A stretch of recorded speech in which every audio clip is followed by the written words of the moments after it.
क्या आपको 5 नंबर लाना है? यदि आपको लाना है तो ये वीडियो आपके लिए बहुत ही हेल्पफुल होने वाला है। ठीक है, तो आज के वीडियो में हम बताने वाले हैं मुन्ना क्लास 10th का। ठीक है, क्लास 10th का NCERT मैथ में चैप्टर नंबर 6 है त्रिभुज। त्रिभुज में पहला प्रमेय है 6.1।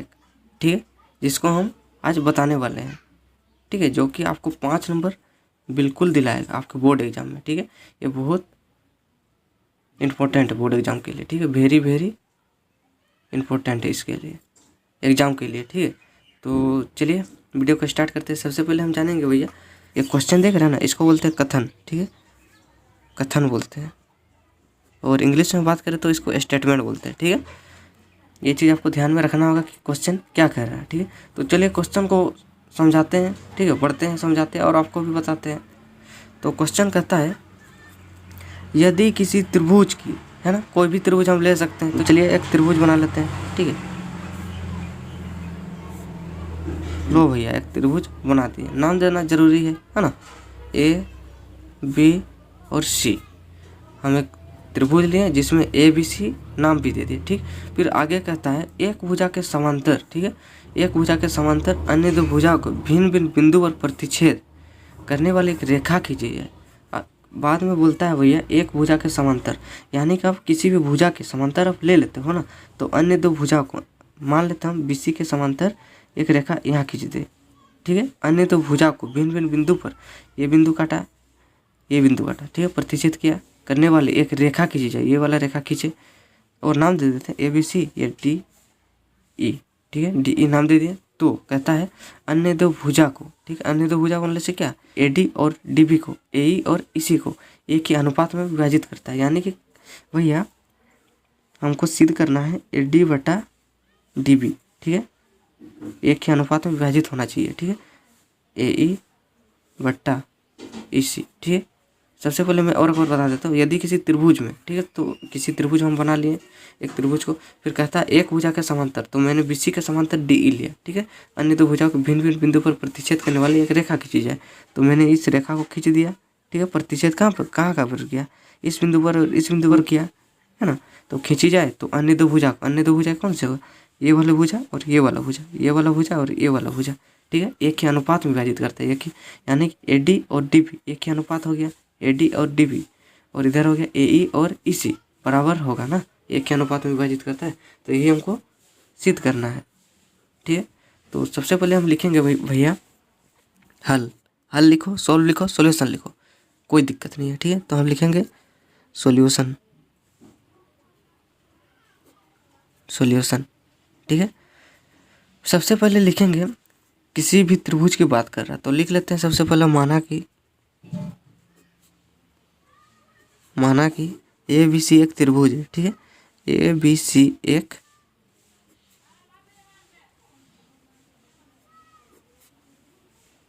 त्रिभुज है, ये हम मान लिए।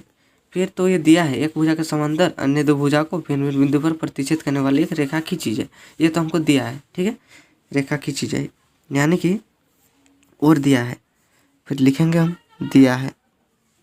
ठीक है, क्या दिया है, BC के समांतर DE दिया है। ठीक है, BC के समांतर के चिन्ह ऐसे होता है पैरेलल। ठीक, अब बोलोगे क्योंकि भैया ये पैरेलल क्या होता है, देखिए यदि हम ये एक रेखा खींच दें, ठीक है, इसका पैरेलल ये होगा, कैसे होगा वो हम जानने के लिए ना ये रेखा को बढ़ाएंगे। ठीक है, यदि ये एक जगह पर प्रतिच्छेद नहीं करेगी ना, और इसकी जो लंबाई होगी यहाँ से लेके यहाँ तक, यहाँ से लेके यहाँ तक, तो लंबाई अगर समान होगी ना, तो हम बोलेंगे ये दोनों पैरेलल रेखाएं हैं। ठीक है, वही बात है, BC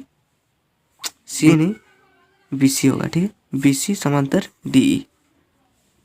ठीक है, यानी कि BC समांतर DE होगा। ठीक, अब क्या करते हैं, हमको सिद्ध करना है क्या AD बटा DB बराबर AE बटा EC, तो हम लिख देते हैं सिद्ध करना है ना, सिद्ध करना है। क्या सिद्ध करना है, ये चीज़ सिद्ध करना, तो अब ये चीज़ें लिख देंगे। ठीक है, AD बटा DB बराबर होगा किसके, AE बटा EC, ये चीज़ हमको प्रूव करना है। ठीक है, अब लिखेंगे रचना का मतलब होता है इसी किसी भी चित्र में, है ना, छेड़छाड़ करना कि हमको ये चीज़ किए हैं, वो चीज़ किए हैं, इसमें बढ़ाएं उसमें बढ़ाएं, वो चीज़ होता है। ठीक है, तो रचना में हम क्या करेंगे, सबसे पहले बी से, है ना, बी से ई को मिलाएं, सबसे पहला काम। ठीक है, फिर सी से डी को मिलाएं। ठीक है ना, तो ये चीज़ पहले लिख लेते हैं। ठीक है, तो लिखेंगे बी से ई को मिलाएं, है ना, बी से ई तथा सी से डी, सी से डी को मिलाया। ठीक है, ये चीज़ मिलाया। फिर क्या करेंगे हम, बात का स्टेप। ठीक है, डी ई से ए डी पर लम, ए डी ने ए ई पर लम डाला, डी ई से ए ई पर लम डाला। लम मतलब होता है 90 डिग्री। ठीक है, तो इसको भी नाम दे देते हैं एम। ठीक है, फिर क्या करेंगे, ई से, ठीक है, ई से ए डी पर लम डालेंगे, ई से ए डी पर लम डालेंगे तो ये वाला लम होगा ना, बिल्कुल होगा भैया। ये इसका नाम एम दिया तो इसका नाम एन देंगे। ठीक है, अब लिखेंगे। ठीक है, अब बच्चा क्लास नहीं रहा तो हम डायरेक्ट लिखेंगे कि फिर बच्चा क्लास जैसे ई से ए डी पर लम डालने पर, ये चीज़ बच्चा क्लास में होता है। आप तो अभी सीनियर हो चुके हैं ना, 10th क्लास आ गए हैं, तो आपको डायरेक्ट लिखना पड़ेगा। कैसे, देखिए, ई से ए डी पर लम डाले तो हो जाएगा E N L M, E N L M A D, तथा यहाँ से लम डाले थे ए डी पर। ठीक ठीक उसी प्रकार डी से ए ई पर लम डालें। ठीक है, तो लिख सकते हैं डी एम लम ए ई, बिल्कुल लिख सकते हैं भैया, डी एम लम ए ई। ये मेरा रचना हो गया। ठीक है, अब लिखेंगे प्रमाण। अब कहानी शुरू इससे। ठीक है, देखिए, सबसे पहले क्या करेंगे ना, ए डी ई का क्षेत्रफल निकालेंगे। ठीक है, हमको ये वाला साइड लाना है। ठीक है, सबसे पहला काम हमको ए डी बटा डी बी लाना है। तो हम क्या करेंगे, त्रिभुज ए डी ई का क्षेत्रफल निकालेंगे। ठीक है, फिर क्या करेंगे, त्रिभुज ई डी बी का क्षेत्रफल निकालेंगे। ठीक है, तो देख, चलिए बना लेते हैं, क्षेत्रफल निकालते हैं, तभी आपको समझ में आएगा। ठीक है, तो लिखेंगे सबसे पहले त्रिभुज ए डी ई में। ठीक है, त्रिभुज ए डी ई में हमको दिया है, आधार दिया है। चलिए इसको मैं इधर बना लेता हूँ। ठीक है, ये वाला ए डी ई में। ठीक है, हम लेते हैं ई एन को लंब। ठीक है, ई एन को लंब लेते हैं, ये वाला एन आया। ठीक है, तो हम जानते हैं कि किसी भी त्रिभुज में, ठीक है ना, किसी भी त्रिभुज में जो क्षेत्रफल होता है ना, वो उसमें क्या होता है, एक आधार होता है और एक ऊंचाई होता है। तो आप देख सकते हैं इस त्रिभुज में, ठीक है, इस त्रिभुज में देखिए आधार कौन वाला होगा, त्रिभुज ए डी ई में आधार ये वाला होगा, है ना, आधार कौन वाला, ए डी होगा, और ऊंचाई कौन वाला, हमेशा लंब वाला ऊंचाई होता है। ठीक है, तो ऊंचाई ये वाला होगा। तो हम लिख लेते हैं आधार ए डी है तो ए डी लिख लेंगे। ठीक है, और ऊंचाई जो है लिख देते सबसे पहले ऊंचाई। ठीक है, ऊंचाई है ई एन।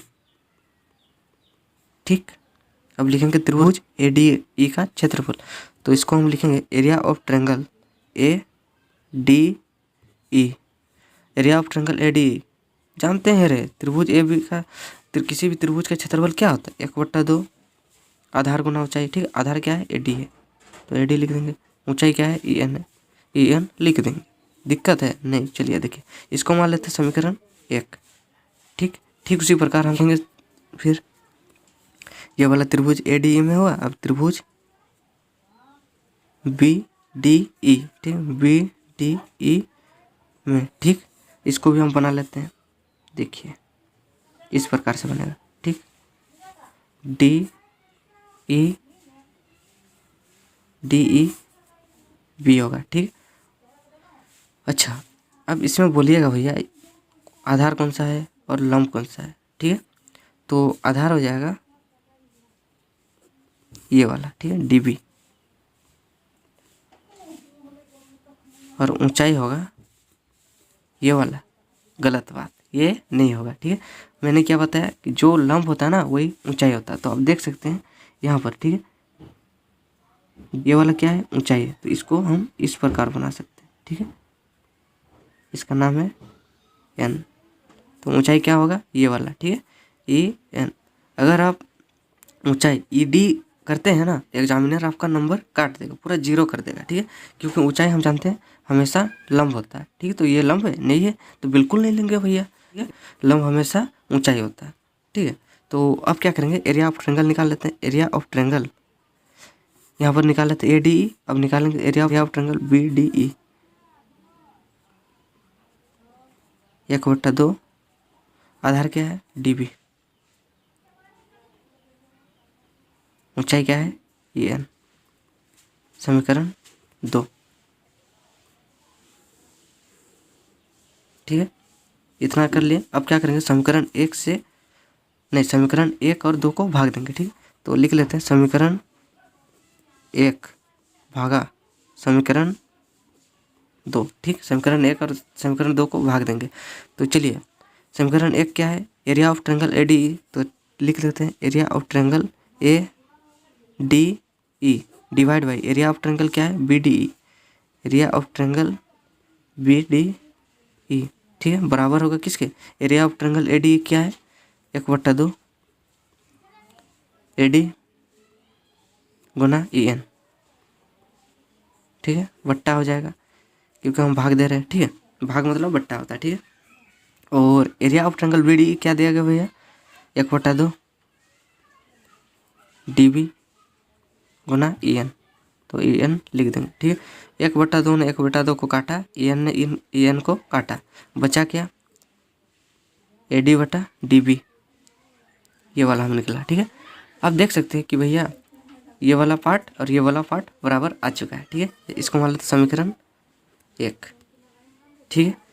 अब क्या करेंगे, फिर से हम अब लिए थे हम ये वाला लंब है ना, ये वाला लंब लिए थे, देखिए EN लंब AD लिए थे। अब लेंगे हम DM लंब AE, ठीक है। तो फिर से हम लिखेंगे त्रिभुज ADE में, है ना, ADE में लिए।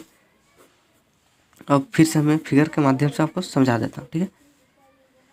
लो भैया, एक ADE बना लिया, ADE, ठीक है। सबसे पहले क्या लिए, EN लंब AD लिए थे। अब क्या करेंगे ना, DM लंब AE लेंगे, तो इधर से होगा, ठीक। नाम है M, तो DM लंब AE हो गया, ठीक है। अब आधार आप बता सकते हैं कौन वाला होगा और ऊंचाई कौन वाला होगा, बिल्कुल बता सकते हैं भैया। जो इधर है ये आधार है, ये DM क्या है ऊंचाई है, क्योंकि ये लंब है, ठीक है। तो लिख देते हैं आधार, आधार कितना है AE, तो AE लिख देंगे। ऊंचाई कितना है भैया DM, ठीक है, DM है तो DM लिख देंगे, ओके। अब क्या करेंगे ना, एरिया ऑफ ट्रायंगल ADE निकालेंगे, ठीक है। तो चलिए निकाल लेते हैं एरिया ऑफ ट्रायंगल ADE, ठीक है। हम जानते हैं किसी भी त्रिभुज का क्षेत्रफल क्या होता है 1/2, आधार, आधार क्या है AE है, ऊंचाई क्या है DM है, तो DM लिख देंगे, ठीक। ये समीकरण 3, 1 2 3, इसको माने A, ठीक है। फिर क्या करते हैं हम, त्रिभुज ADE ले लिए, त्रिभुज ADE ले लिए, ठीक। उसी प्रकार अब लेंगे त्रिभुज CED, ठीक है। तो त्रिभुज CED में, ठीक है। तो इसका भी एक फिगर बना लेते हैं ताकि आपको समझ में आ जाए, ठीक है। तो लो भैया, इसका हम फिगर बना लिए, नाम देते हैं DEC, ठीक है। तो पहले ही मैं बता दिया ऊंचाई कौन वाला होगा, ठीक है। तो आपको समझ में आ गया होगा। अब देख सकते हैं यहाँ पर ऊंचाई क्या होगा DM होगा, क्योंकि ये लंब है, ठीक है। इसको बढ़ा दिया, ये हुआ लंब, नाम क्या है M है, तो M लिख देते हैं, ठीक है। फिर आधार कौन वाला होगा, ये वाला EC है ना, ऊंचाई क्या होगा DM, ठीक। तो लिख देते हैं आधार, आधार क्या है EC, तो EC लिख देंगे। ऊंचाई क्या है भैया DM, ठीक, DM, ओके। अब क्या करते हैं ना, एरिया ऑफ ट्रायंगल CED, ठीक है, निकाल लेते हैं area of triangle CED। Area का मतलब होता है क्षेत्रफल, है ना। तो एरिया ऑफ ट्रायंगल CED निकालें, 1/2, आधार क्या है EC है, ठीक, EC लिख देंगे। ऊंचाई क्या है DM, DM लिख देते हैं। इसको 3 माने थे, इसको मानेंगे 4, ओके। अब क्या करेंगे, समीकरण 3 भागा समीकरण 4, ठीक। तो लिखेंगे समीकरण 3 भागा समीकरण 4। तो दोस्तों आपको विभिन्न प्रकार की आवाज़ें सुनाई देती होगी, इसके लिए सॉरी, ठीक। समीकरण 3 भागा समीकरण 4। ओके, तो समीकरण 3 क्या है, area of triangle A D E, ठीक है। तो लिख देते area of triangle A D E बट्टा होगा किसके, ये कुछ भाग देना है area of triangle C D, ठीक है। Area of triangle C E D, okay sorry C D मैंने बोल दिया था, सी डी कोई दिक्कत नहीं, वही होगा, बराबर होगा किसके, area of triangle A D किसके बराबर है, 1/2 ए ई, 1/2 गुना ए ई गुना डी एम, ठीक है। तो लिख देंगे 1/2 ए ई गुना डी एम, ओके। बट्टा तो बट्टा लगा देंगे क्योंकि भाग देना है, ठीक है। और area of triangle C E D क्या है, 1/2 ई सी गुना डी एम, ठीक। 1/2 ने 1/2 को काटा, डीएम ने डीएम को काटा, ओके। तो हमारे पास क्या मिला, area of triangle A D E, ठीक। Area of triangle C E D बराबर होगा किसके, ये दोनों तो कट गए, बचा क्या, ए ई बटा ई सी। देखिए अब ई बटा ई सी आ गया, इसको मान लेते समीकरण बी, ए माने थे बी माने थे, ओके। अब क्या करते हैं ना, देखिए area of triangle A D E है, area of triangle A D है, लेकिन area of triangle B D है, यहाँ पर area of triangle C E D है। अगर इसको अगर बराबर कर लेते हैं ना, तो ये वाला पार्ट बराबर हो जाएगा, ए डी बटा डी बी बराबर हो जाएगा ए ई बटा ई सी, ठीक है। तो हम क्या करते हैं, इसको बराबर करते हैं। तो आप क्लास 9th में पढ़े होंगे कि एक आधार पर बने, चलिए इसको हम पूरा ही बना लेते हैं इधर, ठीक है। पूरा नहीं, हाँ पूरा ही बना लेते, ठीक है। A B C D E, इधर है एम, इधर है एन, लंब है तो लंब डालेंगे, लंब है तो लंब डालेंगे, इधर मिलाया है इधर मिलाया है, ठीक। अब क्या करते हैं, आप क्लास 9th में पढ़े हैं कि एक ही आधार पर, ठीक है, एक आधार पर बोले तो ये वाला बी सी पर बने त्रिभुजों का क्षेत्रफल बराबर होता है, ठीक है। ये वाला और ये वाला बराबर हो जाएगा, ठीक है।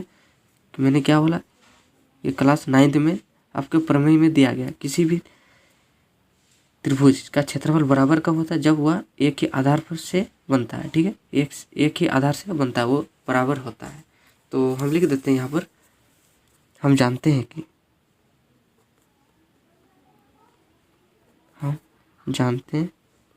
कि एक ही आधार पर बने त्रिभुज का क्षेत्रफल बराबर होते हैं, ठीक है। ये आप क्लास 9th में पढ़ चुके हैं, ओके। तो लिख सकते हैं हम त्रिभुज बी डी ई, ये वाला त्रिभुज का क्षेत्रफल और त्रिभुज सी ई डी का क्षेत्रफल बराबर होगा, है ना। ये वाला और ये वाला क्योंकि एक ही आधार पर बने हैं बी सी पर, ठीक है। तो इसको हम लिख सकते हैं, चलिए मैं एक दूसरा पे लेता हूँ, ठीक है। तो इसको हम लिख सकते हैं त्रिभुज एरिया ऑफ ट्रायंगल, ठीक है। त्रिभुज क्या क्या बराबर हो जाएगा, बी डी ई, ठीक है। B D E area of triangle B D E बराबर होगा किसका, area of triangle C E D, ठीक है। सी ई डी यानी कि हम area of triangle C D का स्थान पर इसको लिख सकते हैं, या फिर area of triangle B D E के स्थान पर इसको लिख सकते हैं, ठीक है। तो अब देख सकते हैं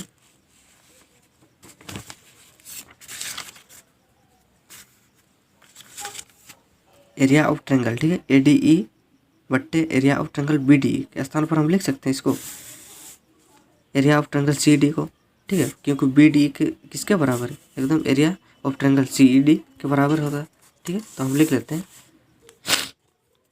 area of triangle B D E बराबर होगा area of triangle C E D का बराबर होगा, ठीक है। तो ये हमारा लेफ्ट हैंड साइड बराबर हो जाएगा, ठीक है, क्योंकि area of triangle B D E किसके बराबर है, आप देख सकते हैं area of triangle C D, अगर यहाँ पर सी डी पुट करेंगे, यहाँ पर भी सी डी बराबर हो गया, ऊपर में भी बराबर नीचे में भी बराबर, ठीक है। ऊपर में भी मतलब सेम, ये वाला सेम, ये वाला सेम। जब भी आप लेफ्ट हैंड साइड बराबर होता है तो राइट हैंड साइड ऑटोमेटिक बराबर हो जाता है। तो समीकरण ए और बी से, ठीक है, लिख सकते हैं समीकरण ए और बी से लिख सकते हैं ठीक है। क्या लिख सकते हैं डायरेक्ट, ये दोनों तो बराबर हो जाएंगे, ये वाले और ये वाले, बचा क्या ए डी बटा डी बी और ए ई बटा ए सी। ठीक, तो लिख सकते हैं ए डी बटा डी बी बराबर होगा ए ई बटा ए सी। यही तो हमको प्रूव करना था भैया, सिद्ध करना क्या था, ए डी बटा डी बी बराबर होगा ए ई बटा ए सी। वही आया, बिल्कुल आया। प्रूफ रगड़ के लिख देना प्रूफ। ठीक, एग्जामिनर आपका नंबर नहीं काटेगा, बल्कि वो 5 नंबर आपको दे देगा। ठीक है, यदि आपको वीडियो पसंद आता तो लाइक करना है, और वीडियो पसंद नहीं आता तो डिसलाइक मार के भाग जाना। ठीक है, धन्यवाद।